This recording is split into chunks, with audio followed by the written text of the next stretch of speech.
All right, and we're live. Hello, and welcome to Oily Trash Movies. This is the only podcast where two people watch bad movies and then say unfunny things about it. I'm your host, Daddy WarBux, and with me today, a very special guest co-host, Stu. Stu, would you like to introduce yourself and tell us a little bit about who you are? Yes, absolutely. This is Stu. I am the host of the Stu World Order podcast, where we review random comic book movies with our guests. And I also have a website, swoproductions.com, where we have new articles every single weekday. So if you're looking for anything that's like movie reviews, or I review every flavor of Pop-Tarts, people seem to be into those. We have some fiction over there. Whatever you might like, we have over at swoproductions.com. All right, fantastic. Always great to meet a fellow lover of cinema.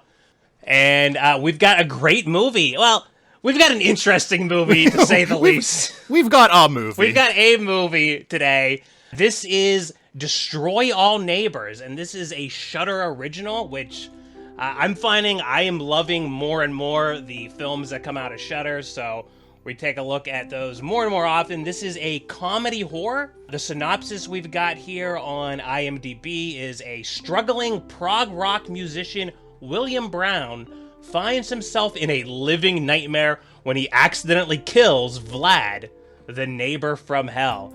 This is directed by Josh Forbes, who he has a history of directing music videos, which sort of comes into play during this movie. And right off the top, I want to say that I don't think that this is an oily movie. We watch a lot of oily trash movies on this podcast, but I actually did enjoy this. Do you feel the same about this?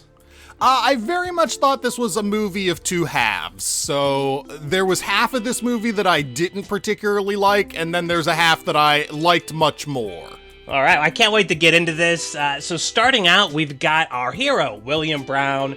He's a musician, sort of your lovable loser type character, in which he is a pushover. He gets bullied by his boss at work. He gets bullied by a random homeless man on the street. He has to rely on his girlfriend for she's the responsible one in the relationship. But I think this character works well because he's likable for the sole fact that he just has genuine passion. He's a fan of progressive rock music, much like myself, and he understands that even though it's not a genre for everybody, he doesn't care and almost embraces the fact that this is a niche musical genre, and he embraces it. And anytime you see somebody embrace something that they love, even if it's not popular, I think that's heartwarming, and it makes him a really likable character. Yeah, I liked his passion. I liked how much he cared about his music and how much he dedicated his life to it. I thought he was a little whiny for me, a little too passive, a little too afraid to do anything with his life. And I get that that's his character arc that he has to go through. He has to kind of advance on from being this whiny, kind of mealy-mouthed guy at the beginning of the movie into what he's going to end up being later on. But yeah, I found him to be at least a little bit obnoxious. I wanted him to stand up for himself a little bit better, a little bit more, but there's some humor to it, like early on whenever he's dealing with his landlady and the landlady says, "Oh, just one more thing," and then it cuts to on the screen it says 5 things later. Yeah, I thought that was a great comedic moment. And one of the fantastic things I loved about this movie is that I think it was genuinely funny. And a lot of times with comedy horror, you either lose the horror or you lose the comedy. And towards through the second and third act, this movie does sort of lose the horror aspect, but I think it's a pretty good blend, especially with the amount of gore and viscera we have. That kept me pretty interested, and I love the practical effects throughout. Yeah, the practical effects in this are great, and if you like seeing random body parts floating around or facial makeup showing people with deformities or injuries from their death, then yeah, this is going to be definitely a movie for you. The title here is Destroy All Neighbors, and we're also introduced to a cast of neighbors, but I felt that there were surprisingly few. Basically, we've got the landlady, Eleanor, we've got the pig guy and the trust fund baby science fiction screenwriter. Both of those two I felt didn't have too much development. and they were sort of on the back burner during much of the movie. And then, of course, we've got Vlad, the new neighbor, who was our main antagonist for most of the movie. I thought he was fantastic as the disgusting, gross creature of a man. Yeah, he was uncomfortable to watch in this movie with how gross and just how disgusting he is. I think, is it the first time we really see his face is whenever he spits on the peephole on his door, because that was just gross to begin with. And then he's got these big greasy hands and this big prosthetic facial makeup, which you can't recognize Alex Winter whatsoever. If the credit hadn't told me that it was him, I never would have figured it out. But yeah, he's utterly gross, utterly disgusting. Great makeup job on him. And yeah, to your earlier point, this is more like destroy some neighbors. I'm not sure how many he has. I guess maybe his apartment only has a few rooms in it. But yeah, I think we only get like 4 neighbors being destroyed. And one of those is not even William's fault. Sort of mixed messaging on the title there.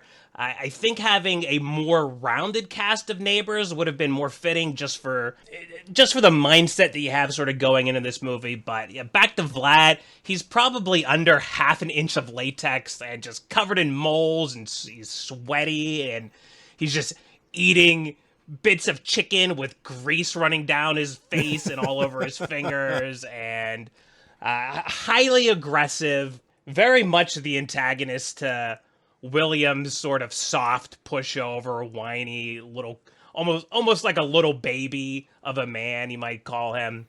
And another thing that I felt interesting about Vlad was sort of the musical theme, and we also have this with the pop rock singer. He is almost represented by a type of music. Our main character, again, is into progressive rock, and Vlad is just constantly blaring this like techno EDM type music, almost like dubstep at some instances. And then we've got the other bad guy, the pop rock singer at his job at the sound engineering studio. And I thought that was very interesting that you had these other genres of music sort of in conflict with the progressive rock of William, and it just felt really cohesive as a theme. Yeah, music is obviously really important to this. I listened to an interview earlier with the screenwriter for this movie, and he's obviously a really big fan of prog rock, but maybe not as stereotypically as William is as a character, but he talks about how the music was really important, and for each different character to kind of bring in their own music, and how that ties in to the end and the climax whenever William is finally able to do his album. It's because a bunch of these different styles are able to come together to make the album that he really needed to finally make. And this is something that I complain about a lot of movies where you have a character, and we watch a lot of movies that seem to revolve around influencers and streamers, and it's always like in the first, maybe the opening scene only, they're streaming to their YouTube audience or just sort of documenting what they're doing in the camera. And then for the entire movie, that always disappears and it doesn't come back until the end. This movie, William being a musician and trying to build this album, is consistent throughout. The other characters are representative music, and just having that solid theme throughout the movie, it really made me feel like this was a solid, cohesive script. William is obsessed with doing his music here, so even, whenever he's got much bigger fish to fry in his life, it's still the biggest thing going on to him. So, it's wildly consistent. I know exactly what you're talking about, where there are movies where they set up a character, and I feel like you're talking about streamers showing up a lot. I feel like writers all the time. I think it's a really bad habit of screenwriters and writers in particular to just forget there are other jobs in the world beside their own. And I say that as somebody who writes, don't get me wrong, but I feel like we writers are constantly writing about writing, and it's just so weird. But you have movies where these characters are set up as writers, or they're set up as, say, an architect, for example, and their job doesn't really matter whatsoever. But no, no, for William, this entire time, it's about his music. It's about him watching these videos and everything he does, even his inspiration when he's trying to get rid of bodies, he's taking inspiration from prog rock musicians instead of the real world. Absolutely. And the fact that there are always writers in movie, that's actually one of the things that I liked about this, where they introduce the writer and then he just disappears for 90% of the movie. I'm like, okay, I'm so glad that this isn't like a self-insert of whoever wrote the screenplay. That gets annoying. It's so overdone. Oh, absolutely it is. I've always thought that. And like I said, as a writer, I still think it's a terrible trope. Yeah, well, it's write what you know, and what do writers know other than writing? Sometimes, some things in this movie, it happened to be music, or at least the director is knows a lot about music, and seeing that instead of the writing trope, that was really refreshing. And then things sort of come to a head when William, he is constantly saying he doesn't want confrontation, and then he is sort of forced into a confrontation with Vlad, and we have the accidental murder of our first neighbor, in which Vlad is first impaled and then decapitated, and that sort of changes the entire trajectory of William's life at that point. I love the part where he accidentally kills Vlad and there's the big barbell pipe going through Vlad's chest and the blood is squirting out the end of the pipe, and William's like, I can push that back in, I can shove it back down. Yeah, that was great. And then Vlad himself was like taking the blood and trying to put it back through the pipe as if it was going to drain back into him. Yeah, back through the pipe. So a lot of good humor there. A lot of great viscera and just sort of grossness with all of these body parts getting ripped apart. We have William actually dismembers the body of Vlad. And then a lot of great humor there. Blood spraying everywhere. He goes to the store about 6 or 7 times, but the entire time he's still drenched in blood, and he's like buying all of these supplies that he needs to dispose of his body. I thought that was pretty funny. Yeah, he does the whole, it reminded me of Breaking Bad, where the first thing he hears about is dissolving the body, but then he finds out that's going to take weeks to process, so after he's already gone and bought all the supplies to dissolve the body, then he hears like, well, you could just try cutting the body up, so then he goes out and he buys the saw to cut up the body, but he doesn't have the adapter, so the 3 prongs will fit into the 2-prong hole, so he has to go back out and get that. Yeah, just a lot of humorous stuff there while he's trying to figure out what to do with this body. And this sort of emergency forces William to start sort of taking a stand for himself. For the first time, he tells his landlady, like, listen, I can't help you right now. I have an actual problem here. I've got bags of body parts in my van. He finally tells the homeless guy, like, no, I don't have your croissant. He gets I think he gets fired from his job. I think I would have liked to have seen a more cathartic moment where he just sort of tells his boss to, go pound salt, and then he quits. But we do start to see William's arc take place at this moment. It's funny that everything starts going more and more wrong for him the more assertive he gets. Whenever he starts standing up for himself, whenever he stops being a patsy to everybody, that's when everything starts getting worse. It's a weird moral almost that this movie has, that he was better off whenever he was just sticking to himself and letting things bother him and not really speaking up. But it's whenever he tells the landlady, no, I can't do it, you have to do it, she ends up dying from that. And whenever he tells off the homeless guy who's always been bothering him, that's when he accidentally kills the homeless guy. So every time he starts being assertive, things go more and more wrong. Yeah, that is really interesting. And as far as the landlady goes, who electrocutes herself and she becomes like this burnt crisp of a skeleton, she is like a puppet, and it's all practical effects. And I gotta say, that is one of the most, whoever did the puppeting on that did a fantastic job, because it's one of the most expressive corpses I've ever seen, with the way like its face, it's like its brow moves up and down, and it doesn't even have a nose, but like the nose sort of like wiggles. Yeah, the eyes move around a lot. Yeah, it's a really good job on the puppeteering for her corpse. Yeah.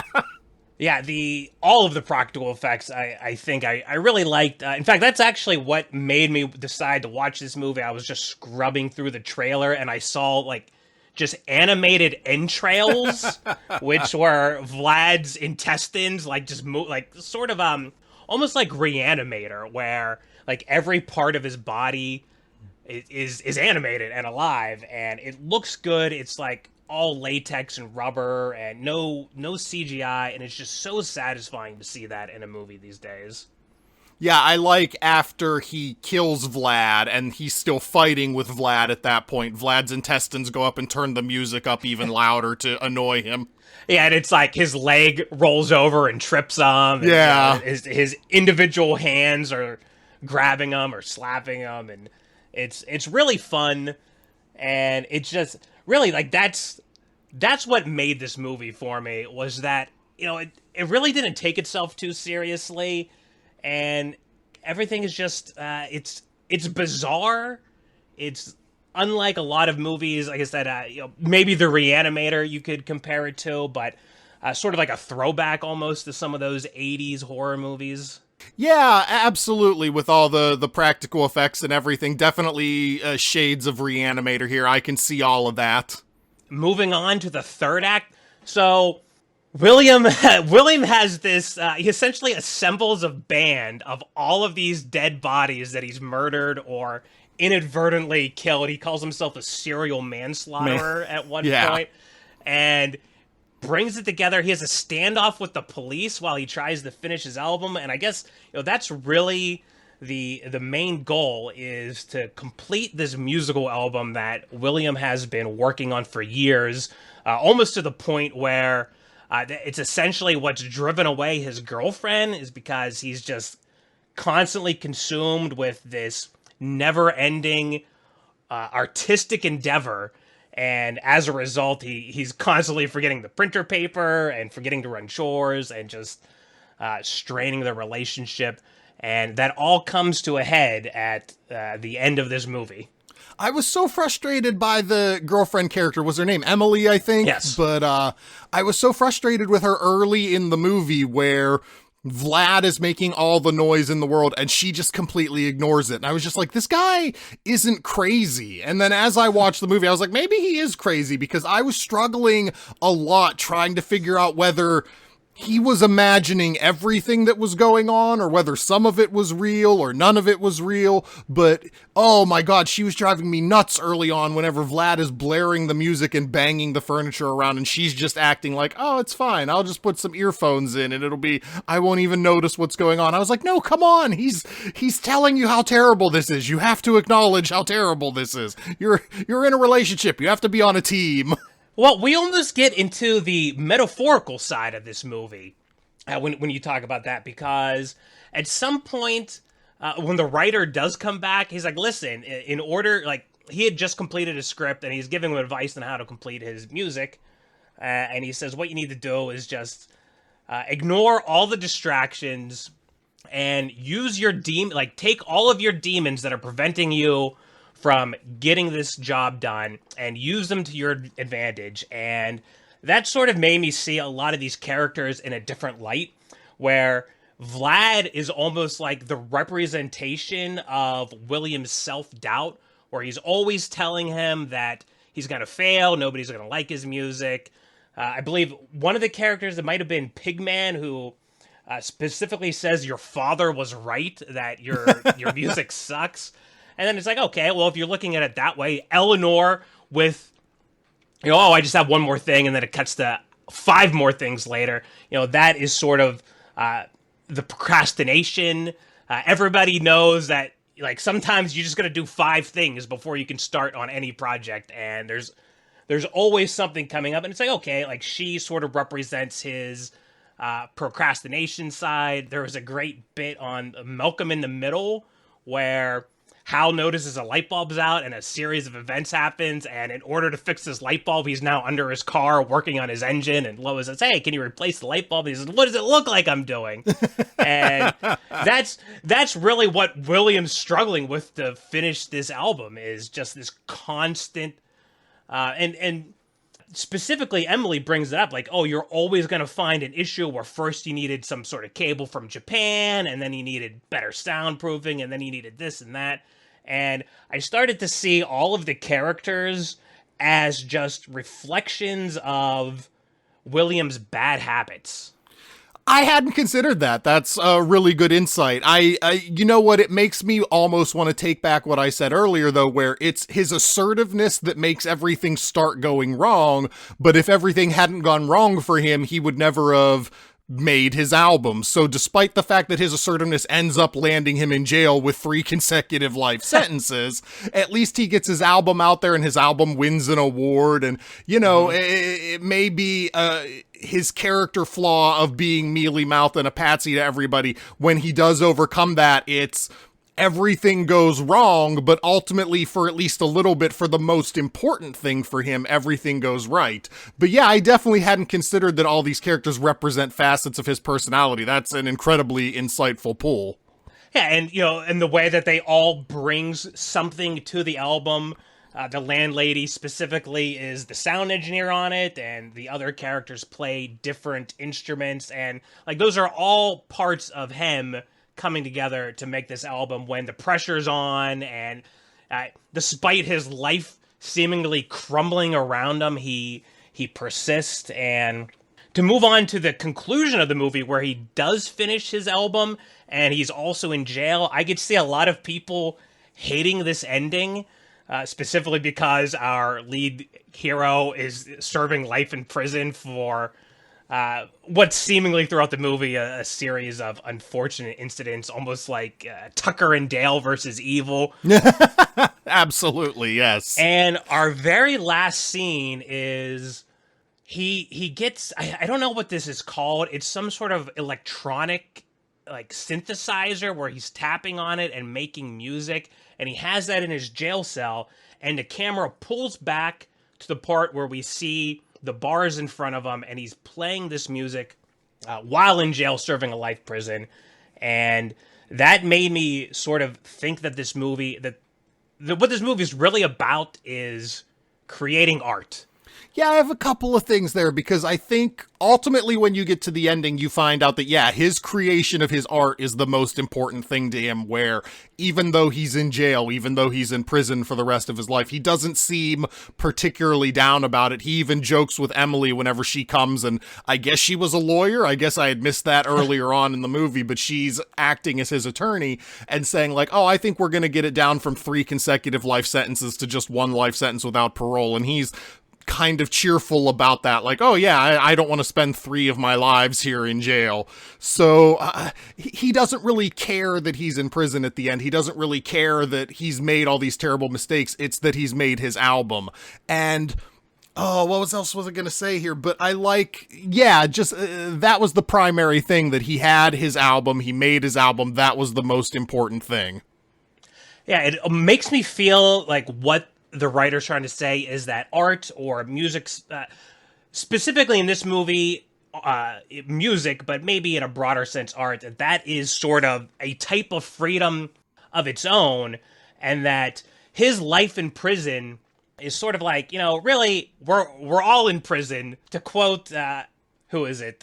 Arcade Fire, my body is a cage. You know, we're all sort of prisoners on this earth. We're all sort of prisoners to the constructs and confines of society, but through expression, through artistic expression and creating art, we are free, and we sort of then transcend the bar cells or the jail walls that are around us, and project ourselves out into the world, and that is sort of the ultimate freedom. Definitely. And I remembered what else I was going to say, so I'm going to throw that back in here too. Let's hear it. I like how this plays on the ending, because we've all seen so many horror movies where you're watching the movie and you get to the end and the character has survived or what have you, and they go kind of marching off, and you're always left wondering, like, well, now this person goes to jail forever, right? Because there's no way they can explain everything they've went through in such a way where, like, the legal system lets them off, or the legal system even believes what they're saying. So I like that this movie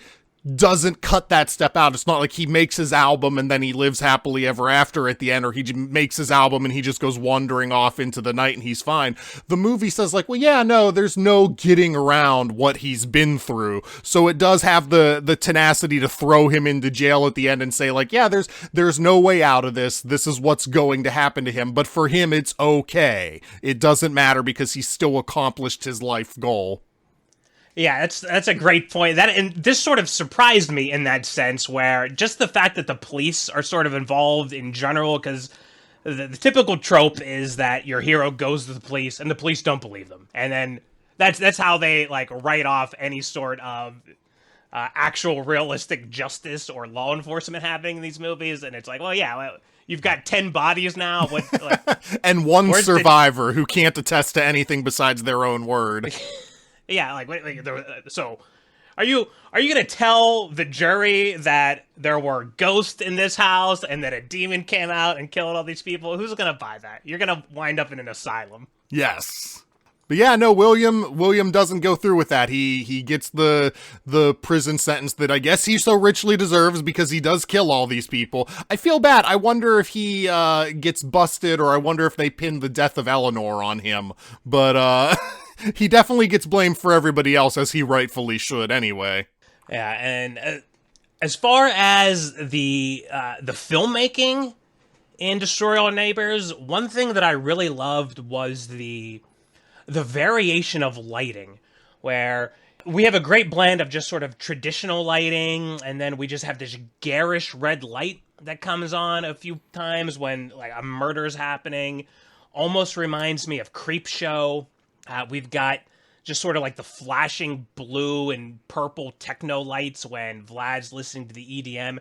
And the fact that it's so varied, a lot of times when you have maybe a director of photography has some really cool and really interesting lighting choices, they'll just use those same lighting choices over and over again. We talk on this podcast a lot about a movie called Spare Parts, in which almost every single scene just had garish red and blue flashing lights. It's like, okay, that was really interesting the first time you saw it. And yeah, you had one trick and you're just overusing it to death. Yeah, and when you get to the end, it's like, like at this point, everything's the same. Like, it's no longer special to have these red and blue lights. And in fact, now it's just giving me a headache. And the fact that the lighting choices were varied, but also used sparingly, I thought really added to the visual element of this movie. Yeah, definitely. It's a very unique visual look. And in addition to that, I thought the sound design and the sound editing was really good in this. You have parts in this movie where one sound will kind of bleed into another sound and just become another without you even realizing it. Like somebody tapping will turn into Vlad banging on the walls or what have you, where it's just really creative sound editing where you're not really aware of how something is so subtly changing from being one sound to another. And I guess you expect for a movie that's so centrally based on music as this is that they would pay such close attention to sound, but it's one of those things where unless the editing and the mixing in a movie is either like an A+ or an F, I'm not going to notice it because I don't have that well-trained of an ear, but I definitely noticed it here in the good way. So that was just phenomenal, the care they took into making sure everything worked and everything sounded appropriate. And I watch everything with headphones on, and you get all the right sounds coming from the side of the character depending on, where he is vis-a-vis what's happening in the room. You get the right sounds coming through the right headphones, and oh man, they just put a lot of care into that. Yeah, I agree with you 100%. I'm the same way. I almost never talk about the music in a movie or the scoring unless it's either abysmal or it's good enough to notice, which is pretty rare.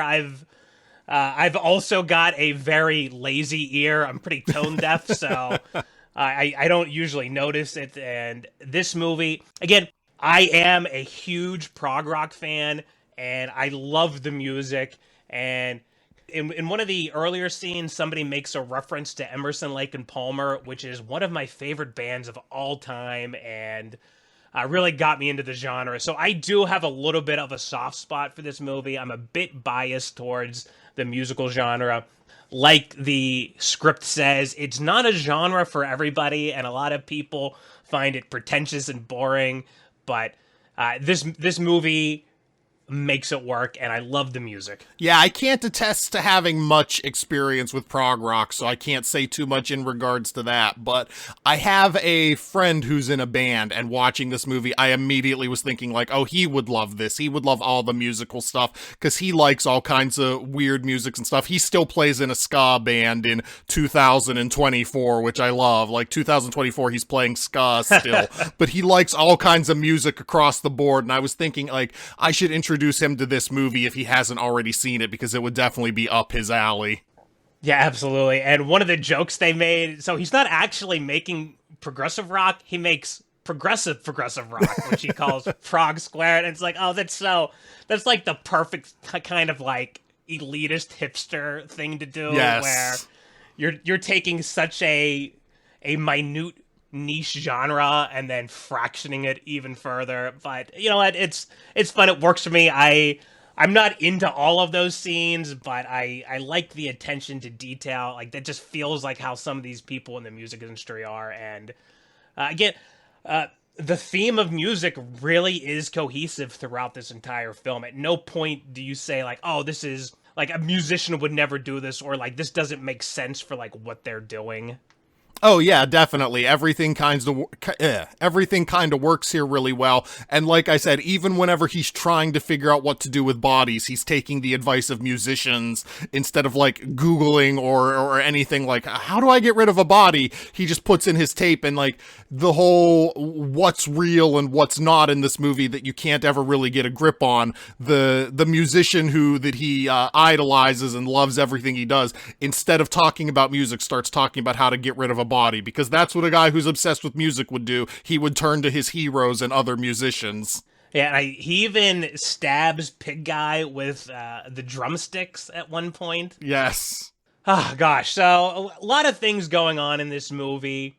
Is there anything that you would change about this? You know, I really did struggle, and I've mentioned this a couple times, I really did struggle with what is real and what is not in this movie, and I get that you can kind of play with that and have fun with that, and I really thought for the majority of this movie, everything is going on inside his head. Like, these people, these dismembered corpses aren't really communicating with him. They aren't really talking to him. But at the end of the movie, when the cops are there, he starts wondering who called the cops, and whenever Vlad turns on him again and becomes like Mega Vlad that he has to conquer with his music, Vlad says, well, I'm the one who called the cops. And I was like, okay, so is Vlad actually alive and talking then? I didn't quite understand what was going on. So it would have been nice if the movie had made it more clear whether these things are actually reanimated or whether it's all just happening inside his head, because that's what I assumed happened. But they're instances where like other characters get tripped by Vlad's leg or what have you, and there are just things in this movie that couldn't possibly be happening if this isn't actually real. All right, so would you try to make it more explicit that they are real, or would you try to make it more explicit that this is maybe something that's going on in his head, or do you just want to see more clarity? I want to see more clarity. I don't really care which way you go with it. You could make it some kind of supernatural thing where Vlad is brought back to life because of, I don't care, an electrical shock. Give him the Jason Voorhees treatment is fine. But yeah, I was just confused, and I don't like being that confused when I'm watching a movie. Like, this isn't Memento. I'm not supposed to be studying this movie for clues. I'm just supposed to be enjoying it. So whichever way they want to go, and I personally thought like, well, this is going on in his head. This can't possibly be real. I just wish that would have been made, like you said, a little bit more explicit, a little bit more clear. Like have the guys that he has hostage at the movie studio, his boss and the rock and roll guy, have them call the cops or something, and not just have Vlad say, well, I did it. Well, how, Vlad? You don't even have hands. Yeah, I sort of see what you're saying, and there was a part where the police go to find the body because he's charged with murder, and it's like, oh, well, they didn't find any bodies. So it's like, okay, well, it's all in his head. But that's when I started thinking about it more abstractly, and if Vlad's calling the police on him, that's when I'm like, okay, this is something more of like his own internal self-destructive nature. Yes. And I did love when Vlad turned into the Mega Vlad. It reminded me of The Devil from Pick of Destiny with Jack Black and the Tenacious D, absolutely. another music-centric movie. As far as changes I would make, I feel I'm okay with it being more abstract and viewing it through an abstract lens.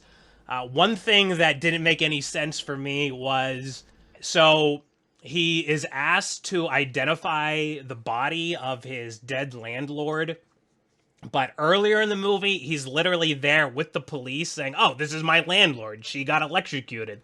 So I felt that was it didn't really work in the script because it like why is now days later this body being identified? But I guess the script needed a way for him to get back in touch with the Eleanor corpse. Yeah, it feels like they meant to take the earlier scene out of the movie where he goes and finds her barbecued corpse and talks to the cops about it. It feels like they meant to take that scene out of the movie and then just forgot to.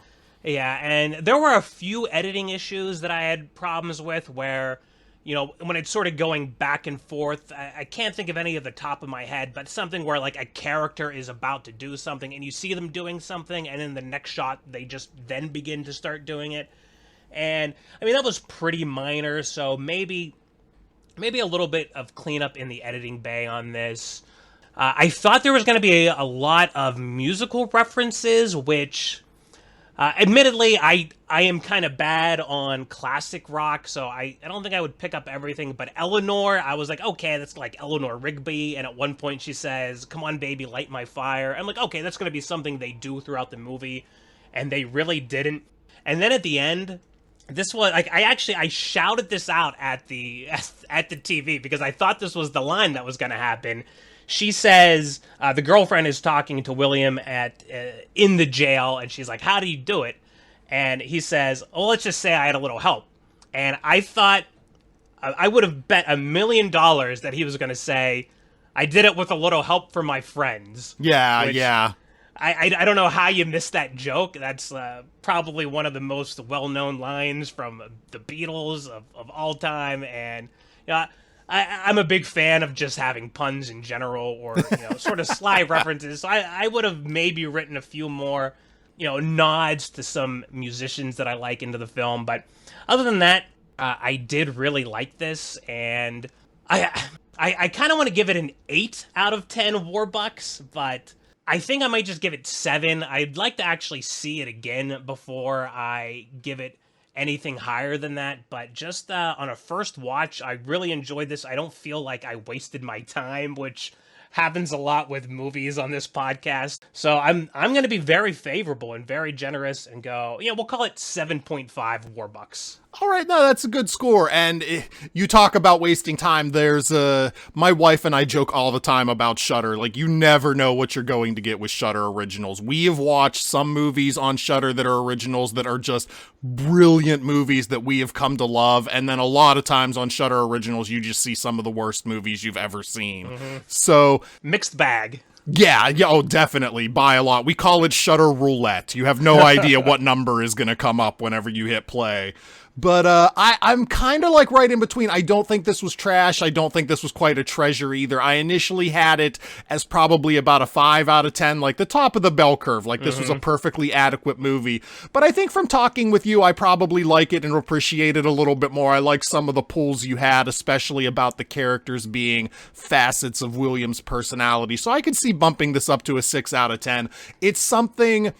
Like, I couldn't recommend this to anybody, but I could recommend this to people who are, like, in bands, people who are really, really into music. I could see recommending this to and having them really enjoy it. So, it's not a movie that I think everybody would like, but it's not a movie that I think nobody would like either. Well, still, I'm glad that I was able to convince you to give this a little bit of a higher of a score. Like I said, I do have some bias just for the fact that I'm a huge fan of prog rock, and, yeah, anyone who's in a band, if you're a fan of, say, Tenacious D or The Pick of Destiny, you'll probably like this.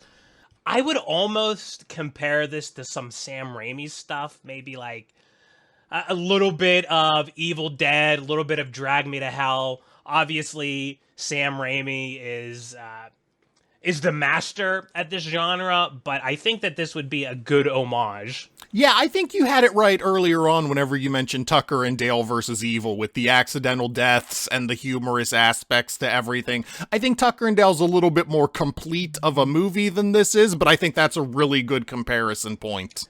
Absolutely. Tucker and Dale is definitely a classic. A lot of people love that movie. As we're wrapping up here, do you have anything else that you want to bring up about this movie that we maybe didn't get to? You know what? And I know this is a gross out movie. I know there's a lot of viscera and a lot of gore and body parts floating around, but it's 2024, man. How are we still doing throw up humor in movies? This movie has a throw up scene that I just did not need. I don't know what it is. I can deal with people getting beheaded. I can deal with fountains of blood, but anytime you show characters throwing up, I'm just like, God, no, I can't stand it.